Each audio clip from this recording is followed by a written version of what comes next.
welcome to E4U. This is English for you. This is Air Force XY Group crash course. This is practice set 8 of English. So let's start.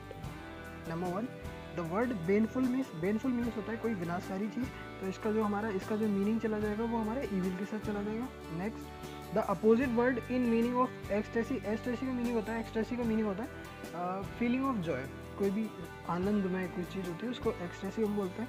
इसका हमारा opposite meaning हमें बताना है तो depression हो जाएगा. Next word is insolent का meaning होता है हमारा कोई भी चीज़ असभ्य अभद्र जो चीज़ होती है, तो इसका मीनिंग जो जाएगा वो इंसल्टिंग के साथ चला जाएगा.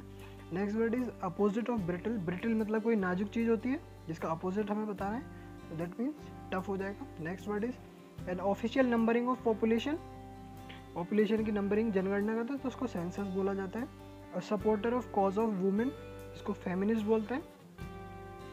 Next is which of the following is misspelled, इसमें मिसस्पेल्ड वर्ड बढ़ाना है. फीदर की स्पेलिंग यहाँ पे मिसस्पेल्ड है, FEATHERS होना चाहिए एक ही जगह, जहाँ पे हमारा जो वोवेल आएगा वो ई आएगा. नेक्स्ट इज मैं आपको एक स्ट्रेटेजिक अप्रोच बता रहा हूँ किस तरह से आप पेपर को 7 मिनट में कंप्लीट इंग्लिश का जो पोर्शन होगा उसको आप किस तरह से विद इन 7 मिनट्स कंप्लीट करेंगे, किस तरह से सोचेंगे, आप देखेंगे, आप आगे चल के आपको पता चलेगा. आपको एकोमोडेशन की स्पेलिंग बतानी है तो कुछ ट्रिक्स और एंटिक्स कुछ ऐसे होंगे आपके. इसके लिए आपको पूरा स्पेलिंग नहीं पढ़ना होगा, आपको डबल जिस मीनिंग में मिलेगा वो आपको करेक्ट हो जाएगी. नेक्स्ट इज फ्रेज का मीनिंग बताना है. To put two and two together रखने का मीनिंग क्या होता है, किसी चीज़ को जोड़ देना, कंक्लूड कर देना, तो टू एंड टू रिकॉर्डर मतलब to conclude obvious fact. Next is his mother asked, sentence past पे दे रखा है, आगे आप देखेंगे विल ही हैव, तो ये भी हमारा पास्ट में आएगा तो हम कर देंगे ही वुड हैव. अच्छा, इस सेंटेंस में वुड ही हैव और वुड ही हैव क्यों नहीं होगा, क्योंकि आप देखेंगे यहाँ पे जो वैन दे रखा है हियर जी, यहाँ पे जो वैन दे रखा है ये हमारा वैन कंजंक्शन है. कंजंक्शन के बाद जो सेंटेंस का जो फॉर्मेशन होता है वो subject plus verb plus object का ये स्ट्रक्चर रहता है. कभी भी हमारा इंटरोगेटिव सेंटेंस नहीं बनता है कंजंक्शन के बाद, हम कभी भी हेल्प नहीं लेते हैं, तो इस केस में हमारा option number C is the correct answer. Next is the crew taken prisoners, तो यहाँ पे वर आ जाएगा. क्रू के अकॉर्डिंग हम ये सेंटेंस हमारा पैसिव में है तो हम वर ले लेंगे. If Mahatma Gandhi, if they रखा है महात्मा गांधी के साथ, सेंटेंस हमारा कंडीशनल हो गया, महात्मा गांधी के साथ हम वर यूज़ करेंगे. नेक्स्ट इज देखा ना किस तरह से ट्रिक्स, आपने पूरा क्वेश्चन पढ़ा भी नहीं, आपने महात्मा गांधी के बाद पूरा क्वेश्चन पढ़ा भी नहीं, आपने वर्ड टिक कर दिया. किस लिए कर दिया आपने, क्योंकि बिकॉज यू नो के कंडीशनल सेंटेंस में किस तरह से वर्ब ली जाती है. Next is in the passive form, इसका आपको पैसिव बताना है. I remember my sister taking me to the museum. चारों ऑप्शन को आप देखो, इसके पैसिव 2 तरह से बन सकते हैं, लेकिन आप चारों ऑप्शन देखो, आई रिमेंबर सब में दिया हुआ है, तो हमें क्या करना है, आई रिमेंबर को टच ही नहीं करना. पैसिव बनाना हमें माई sister taking me the museum, तो यहाँ से इसको बना दो.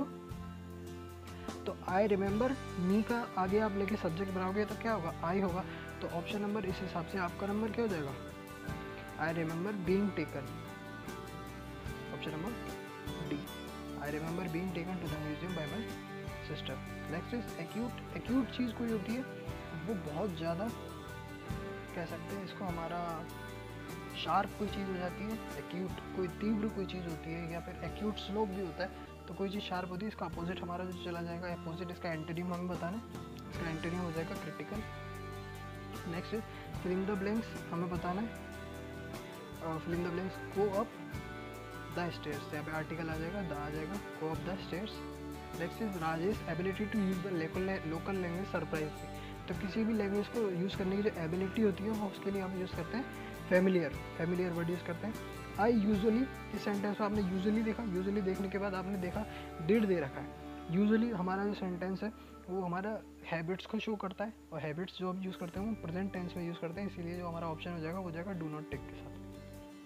आपको सेंटेंस पढ़ने की भी ज़रूरत नहीं है, आपको कुछ ट्रिक्स और कुछ फॉर्मूले कुछ इस तरह से पता हो कि आप डायरेक्ट आप आंसर तक पहुँचो. मैं चाहता हूँ कि आप एग्जाम में विद इन 7 मिनट्स इंग्लिश का पूरा पोर्शन 20 क्वेश्चन इंग्लिश के 7 मिनट्स में विद पैसेज के साथ आप उसको पूरा सॉल्व कर दें.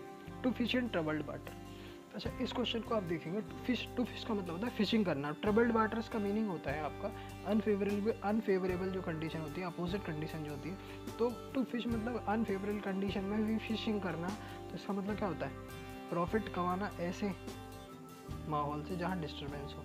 Option number C is the correct answer. Next is the word opposite means to exceed, exceed का आपको अपोजिट बताना है। एक्सीड का मतलब होता है किसी को अपनी सहमति दे देना, अपोजिट होगा वो रिफ्यूज़ के साथ। Next is pragmatic. प्रैग्मेटिक का मतलब प्रैक्टिकल, व्यावहारिक कोई चीज़ होती है, सेम सिमिलर इसका बताना है। नेक्स्ट इज अपोजिट बताना है आपको टॉर्पिड का। टॉर्पिड कोई भी इंसान होता है, लेजी जो होता है हमारा, कोई इनएक्टिव कोई होता है, तो लेजी इनएक्टिव कोई है उसका हमें बताना है अपोजिट, जिसका अपोजिट जो हमारा जाएगा वो जाएगा अलर्ट के साथ, कोई एकदम अलर्ट है, एक्टिव है। अच्छा एक वर्ड रखा है इंडोलेंट, यहाँ पे इंडोलेंट का मीनिंग देख लेते हैं। इंडोलेंट का मीनिंग और टॉर्पिड का मीनिंग सेम होता है, दोनों का मीनिंग हमारा इनएक्टिव और लेजी होता है। तो इस केस में हम देखेंगे हमें यहाँ पे अपोजिट बताना है, तो हमारा अलर्ट इज़ द आंसर। आज की वीडियो को यहीं तक रखते हैं, मिलते हैं आपसे अगले मॉक टेस्ट में। तब तक के लिए बने रहिए हमारे साथ, stay connected, keep learning, thanks for watching the video.